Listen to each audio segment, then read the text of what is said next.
அதைத்தான் நம்ம வரிசைப்படுத்துவோம் 1ஆம் படியில். 2ஆம் படி 2 அறிவு, நத்தை போன்றவை.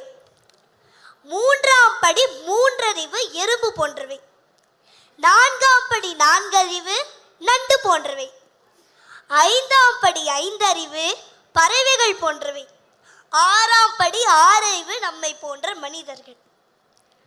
7ஆம் படி மனிதர்களை விட மேலே இருக்கும் சித்தர்கள், மகா ரிஷிகள். 8ஆம் படி வானவர்கள், தேவர்கள். 9வது படி இந்த உலகத்துக்கே முக்கிய 3 தேவர்களாகிய பிரம்மா, விஷ்ணு, சிவபெருமான்.